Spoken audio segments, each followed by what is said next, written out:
प्यारे बच्चों, पेज 112 पर हमारा एक प्रश्न है, चौथा वाला। तो हमने तो कर लिया था ना, वस्तु एक समान गति में होती है। तो मैंने आपको बताया था ना, ऐसा ग्राफ बनाना है, ये वाला ग्राफ बनाना है और लिखना उत्तर सीधा और सरल रेखा है ना। तो बेटा इसके बाद जो पांचवा प्रश्न है वो बहुत ध्यान से पढ़ेंगे कि एक प्रयोग के दौरान अंतरिक्ष यान से एक सिग्नल को पृथ्वी पर पहुंचने में 5 मिनट का समय लगता है। पृथ्वी पर स्थित स्टेशन से उस अंतरिक्ष यान की दूरी क्या है? सिग्नल की चाल प्रकाश की चाल के बराबर है 3 × 10⁸ मीटर प्रति सेकंड।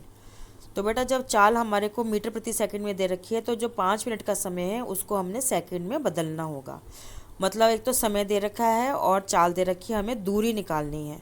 ठीक है बेटा, तो इस प्रश्न को 2 बार पढ़ेंगे अपनी बुक में से। और देखिए मैंने हल किया है इसको। ये चित्र बनाएंगे पहले हम कि ये पृथ्वी है, ये अंतरिक्ष यान ऊपर आसमान में भी बाहर होता है, आसमान से ही बाहर होता है। अंतरिक्ष यान से एक सिग्नल भेजा गया पृथ्वी पर। अब हमें दिया है कि सिग्नल पहुंचने में लगा समय 5 मिनट है, तो यहीं की यहीं हम इसको 5 मिनट को 60 सेकंड से गुणा करके 300 उत्तर आ जाएगा। 5 × 6 = 30, एक तो ये 0 30, तो सेकंड को बेटा एस लिखते हैं ना। और हमें क्या दिया गया? सिग्नल की चाल बराबर है प्रकाश की चाल बराबर 3 × 10⁸ मीटर प्रति सेकंड। अब हमें निकालना क्या है कि पृथ्वी पर स्टेशन से अंतरिक्ष यान से दूरी कितनी है। अब हमें पता है सूत्र क्या है, चाल बराबर दूरी बटा समय। तो हम इसको उल्टा घुमा के लिख लेंगे अपने मतलब के लिए, दूरी बटा समय बराबर है चाल। अब हमें तो दूरी निकालनी है ना बेटा, तो बिल्कुल जैसे मैं सवाल करती हूँ बिल्कुल वैसे ही करना। तो दूरी बराबर क्या हो जाएगा? चाल गुणा में समय। तो दूरी कितनी हो जाएगी? चाल हमें दे रखी है, ये दे रखी 3 × 10⁸ मीटर प्रति सेकंड लिख देंगे। गुणा समय हमने अभी क्या किया था? 300 सेकंड, तो 300 सेकंड लिख देंगे। अब ध्यान देंगे बेटा, ये गणित आ गया कि 3 × 10⁸, 10⁸ ये 8 है बेटा, 10⁸ मीटर प्रति सेकंड गुणा 300 सेकंड है। तो बेटा अब 10⁸ का मतलब है 8 0 लगाएं। कैसे करें? तो हमने क्या किया, 300 को बदला। 300 को हम लिख सकते हैं 3 × 100, मैथ्स है बेटा ये। 300 बराबर को लिख सकते हैं 3 × 100 को हम तोड़ सकते हैं 10 × 10। अब आपने मैथ्स में पढ़ा होगा कि 10 का मतलब है 10⁸ और इस 10 का मतलब हो गया 10⁸। अब क्योंकि जब घात वाले की आधार समान है तो उसकी घात जुड़ जाती है, तो 10 समान है ना, तो घात जोड़ देंगे 1 + 1। तो 300 को हम लिख सकते हैं 3 × 10⁻²। ठीक है बेटा, इसी को हम यहाँ रख देंगे। तो हमने 300 सेकंड की जगह क्या लिख दिया? 3 × 10⁻² सेकंड। अब इसमें 3 और 3 को इकट्ठा ले आएंगे, 10⁸ और 10⁻² को इकट्ठा ले आएंगे, और ये मीटर मीटर। अब यहाँ पे क्या हुआ बेटा, ये वाला जो नीचे सेकंड था, चाल थी ना बेटा, ये नीचे वाला सेकंड ऊपर वाले सेकंड से कट गया, तो खाली क्या बचा? मीटर। तो हमने मीटर लिख दिया। और वैसे भी तो आपको पता है कि दूरी बराबर मीटर में ही होती है हमेशा, है ना।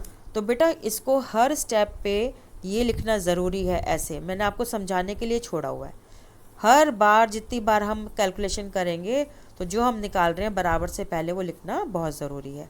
और इस चिन्ह का मतलब होता है दर्शाता है। ये जो चिन्ह होता है ना मैं बनाती हूँ, इसका मतलब होता है दर्शाता है, मतलब ये ऐसे।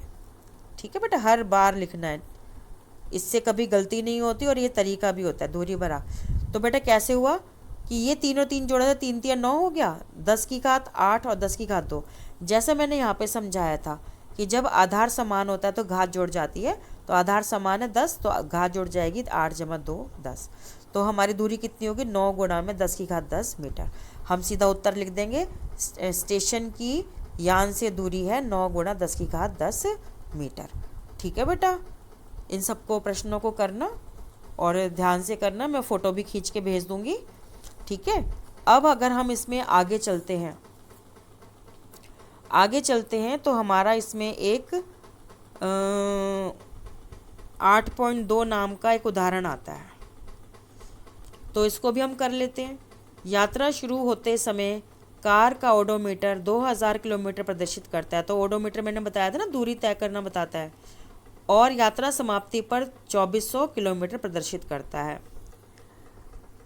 यदि इस यात्रा में 8 घंटे लगते हैं तो कार की औसत चाल को किलोमीटर प्रति घंटे और मीटर प्रति सेकंड में ज्ञात करें। दोबारा पढ़ लेंगे हम कि शुरू होते समय 2000 पे था किलोमीटर पे, और जब ख़त्म हुई तो 2400 किलोमीटर था। तो इसका मतलब 400 मीटर चला, और इसको चलने में कितना समय लगा? 8 घंटे। तो किलोमीटर प्रति घंटे में भी निकालनी है और मीटर प्रति सेकंड में भी निकालनी चाल। तो बहुत ध्यान से देखेंगे बेटा, मैंने इस सवाल को हल किया है।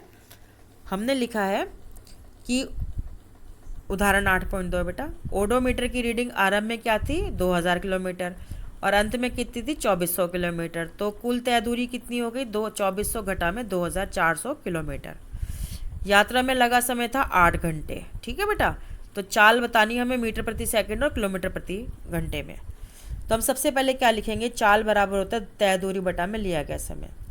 तो हमारी 400 किलोमीटर था ना अभी यहाँ से, और समय 8 घंटे था, तो हमने लिख लिया 400 किलोमीटर बटा में 8 घंटे बराबर 50 किलोमीटर प्रति घंटा। कैसे आया बेटा, 8 पंजे 40, तो 0 की 0 लग गई है ना। अब उसने कहा है कि चाल को हमें मीटर प्रति सेकंड में भी बताना है, बड़ा आसान है। हमने अभी चाल कैसे निकाली 50 किलोमीटर प्रति घंटा, तो हम लिखेंगे 50 किलोमीटर बटा में 1 घंटा। किलोमीटर को मीटर में बदलने के लिए 1000 से गुणा करते हैं, घंटे को सेकंड में बदलने के लिए 3600 से गुणा करते हैं। जब इसको गुणा करेंगे तो ये दो ज़ीरो से ये 2 ज़ीरो कट जाएंगी। ठीक है, तो हमारे पास क्या बच जाएगा, 50 का 50, यहाँ से 10 का 10 और नीचे 36 और मीटर प्रति सेकंड बचेगा। अब इसको हमने गुणा कर लिया 500 को 36 से।